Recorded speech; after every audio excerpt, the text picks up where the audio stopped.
माऊली, आज तुझ्या दर्शनासाठी मी इतका आतुर झालोय. अगं, का म्हणून काय विचारतेस? मला याची देही याची डोळा आज प्रत्यय आला की देवाची करणी आणि नारळात पाणी या वचनाचा. आज मी रस्त्याने चाललो होतो आणि अचानक मला एक अंध भिक्षेकरी दिसला. त्याच्या चेहऱ्यावर कसं प्रशांत समाधान दिसत होतं. न राहून मी त्याला विचारलं की आम्ही डोळस असताना सुद्धा जे समाधान आम्हाला प्राप्त होत नाही ते तुला कसं मिळालं? तो म्हणाला, तुम्ही लोक तुमच्या डोळ्यांनी बाहेरच्या जगामध्ये सौंदर्य आणि सुख शोधायचा प्रयत्न करता, पण खरं सुख आतमध्येच असतं, आपल्या अंतरामध्ये असतं. किती सोप्या शब्दामध्ये केवढी मोठी गोष्ट सांगितली माऊली. वा रे वा. पण औत्सुक्य एकाच गोष्टीचं आहे माऊली. ही गोष्ट आमच्या नारद मुनींना कधी कळणार?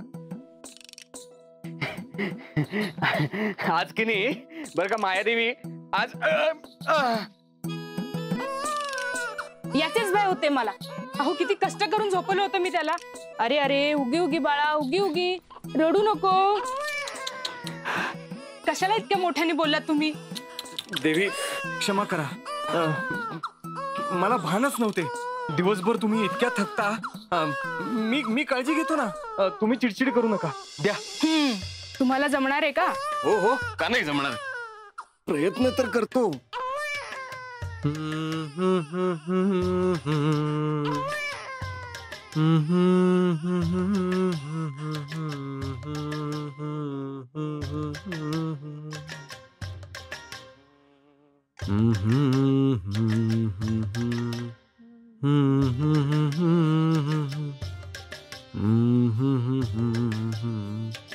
पहा, झोपलंय किती गोड.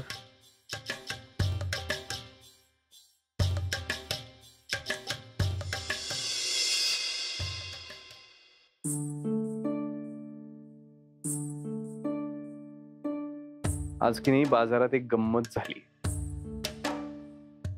हे हो काय? सुवर्ण मुद्रा? आपल्या धान्याला आज दुप्पट भाव मिळालाय. काय सांगता काय? आणि आता बाळाच्या पायगुणाने असा धनवर्षाव होतच राहणार आहे. मला वाटतंय आपण ही कुटी सोडून आता एक मोठं पक्क घर बांधावं. खरंच खूप करता तुम्ही आमच्यासाठी. मला खूप अभिमान वाटतो आपला.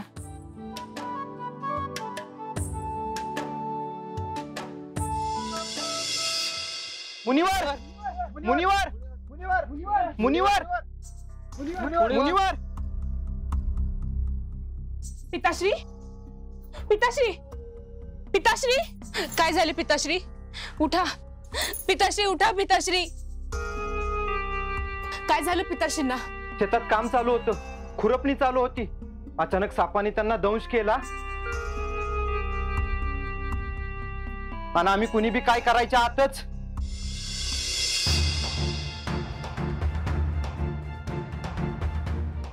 नाही पिताश्री, तुम्ही मला सोडून नाही जाऊ शकत. पिताश्री उठा, उठा पिताश्री, उठा. पिताश्री उठा, उठा पिताश्री.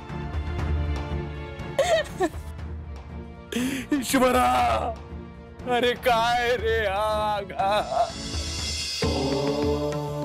नाथ, काय झाले देवी? आपण नेमके काय करू पाहत आहात? सध्या विश्राम करायचे ठरवत आहोत. ते नव्हे, मी नारद मुनींच्या आयुष्याबाबत म्हणते. कधी कधी आम्हास असा भास होतो की नारद मुनींपेक्षा तुम्हालाच अधिक रस आहे की त्यांच्या जीवनात काय चालू आहे हे जाणून घेण्याचा. का नसावा?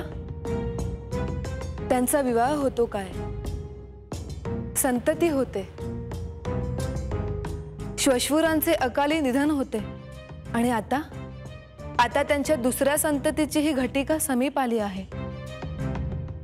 हे सारे कुठवर जाणार आहे हे समजत नाही मला.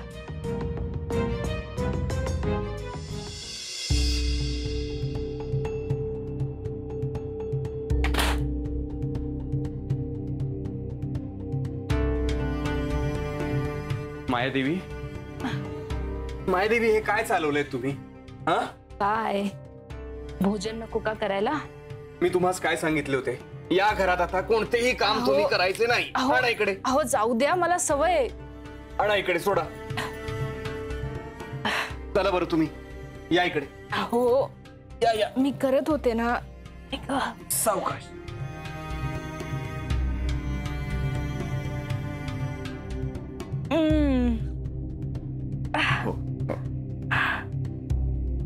आई गं.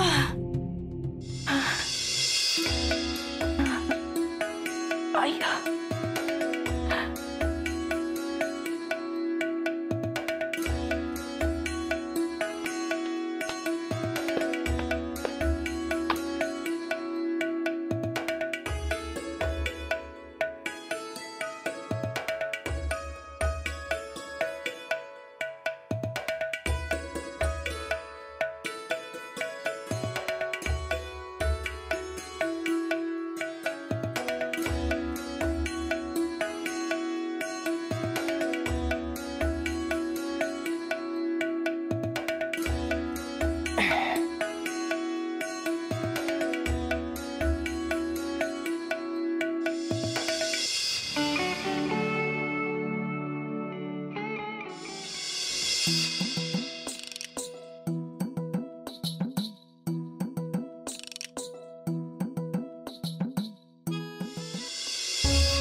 नारायण नारायण नारायण नारायण नारायण नारायण.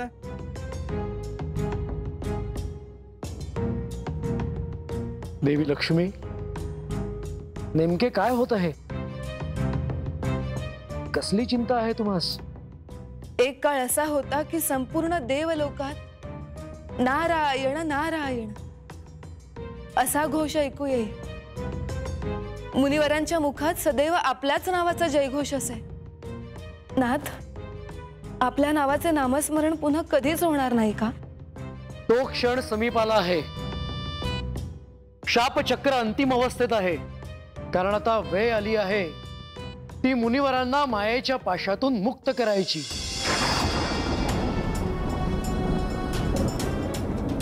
स्वामी, हे हो काय म्हणायचे?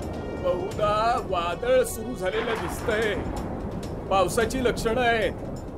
चला घरात जाऊया. चला रे.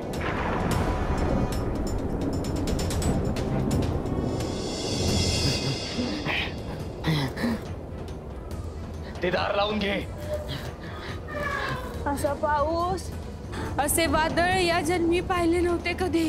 हे वादळ नव्हे, हा तर निसर्गाचा कोप आहे. सगळी नगरी जलमय झाली आहे. कुठे गेले? सरका. स्वामी, अहो काय शोधताय?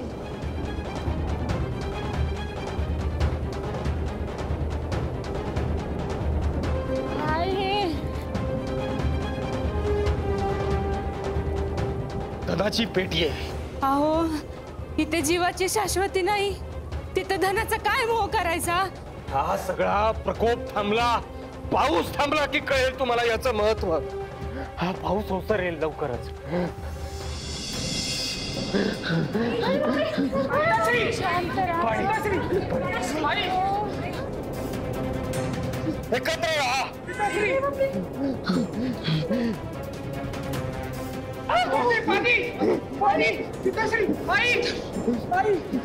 चला चला सगळ्यांनी बाहेर निघा.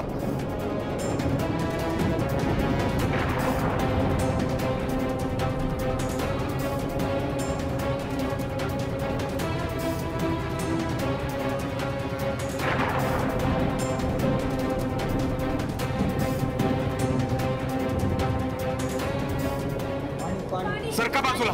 सरका सरका.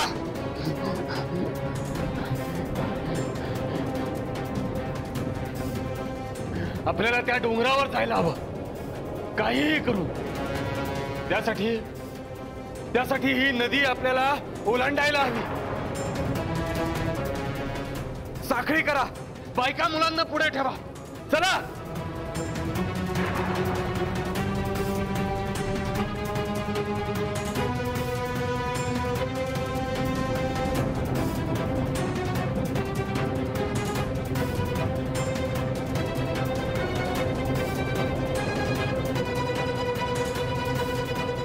अहो फेकून टाका होती काठी.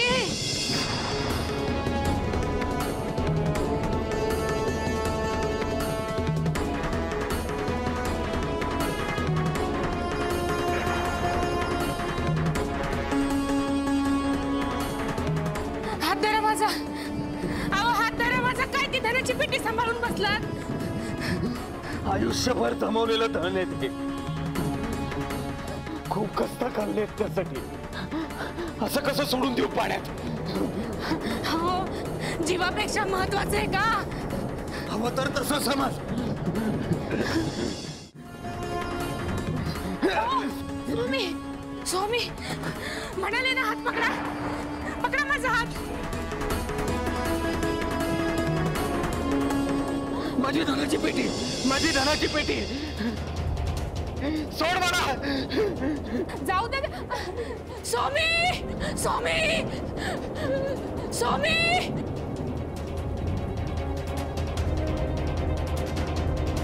स्वामी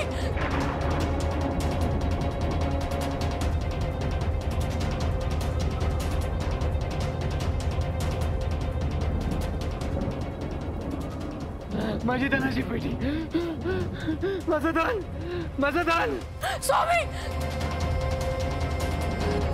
मायादेवी, माझं धन गेलं. मायादेवी, स्वामी स्वामी मायादेवी, मुलांना.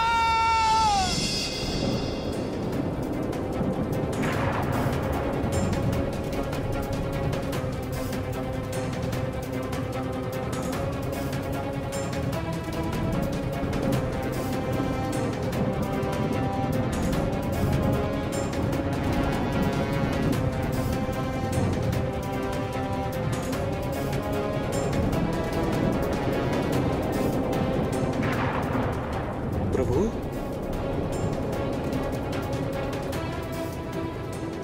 प्रभू, प्रभू.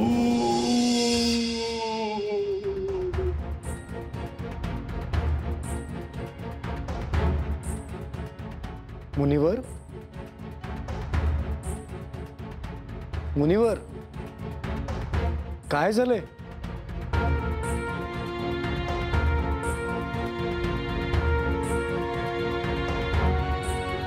प्रभू, मी इथे कसा? तुम्ही स्वतःच इथवर आलात. मला जल आणून देतो म्हणालात आणि अजूनही इथेच. प्रभू, मी जल आणावयास गेलो होतो, पण हा कमंडलू मी आणि मग माया. हा हा, बोला. पुढे पुढे बोला. मुनिवर, कमंडलू तुमच्या हातातच आहे आणि तोही रिकामा.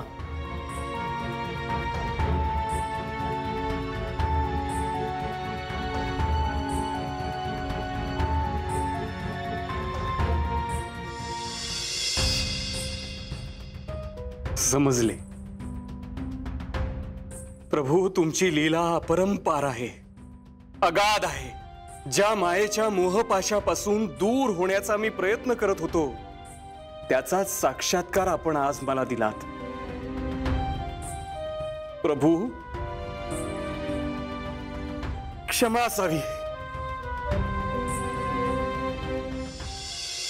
मुनिवर, साक्षात्कार हाच एक पश्चात्ताप असतो. तुम्ही मायेच्या पाशातून मुक्त होऊ पाहत होतात आणि तोच पाश तुम्ही स्वतः स्वीकारलात, त्यात गुरफटत गेलात, ज्याचा अंत निश्चितच भीषण होता. आणि म्हणूनच संपूर्ण सृष्टी, हे जग ज्या चक्रातून वाहत जाते त्याची प्रचिती करून देणं हा आमचा मानस होता. आणि ती अनुभूती तुम्हास मिळाल्याने तुम्ही पिताश्रींच्या शापातून मुक्त झाले आहात. प्रभू,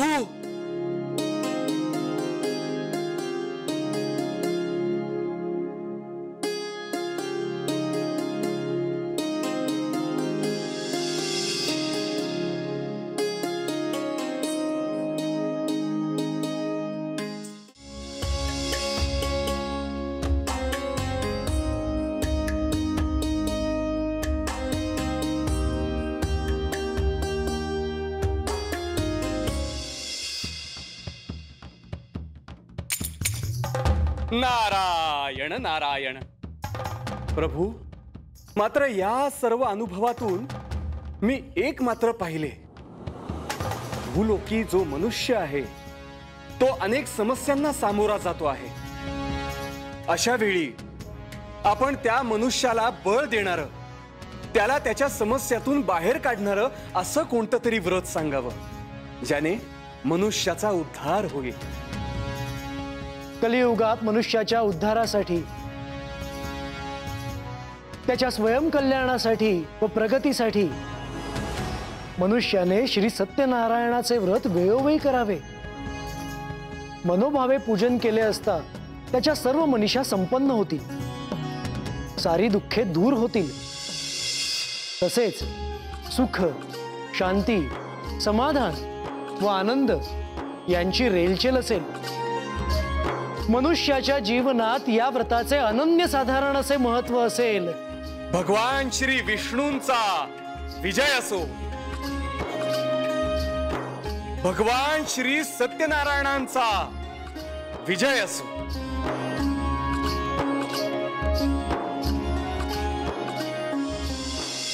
माऊली, तसं म्हणायला गेलं तर ही सत्यनारायण व्रतकथेची जन्मकथाच म्हणावी लागेल. अहो, मोहाच्या मागे लागणारी तुमच्या आमच्यासारखी सर्वसामान्य माणसं, त्यांना ही मोहाची महती कळावी यासाठीच ही कथा सत्यनारायण व्रताच्या आधी आपल्याला सांगितली. मोह वाईटच, त्याचा हट्ट, त्याचा अट्टहास वाईट म्हणजे वाईटच.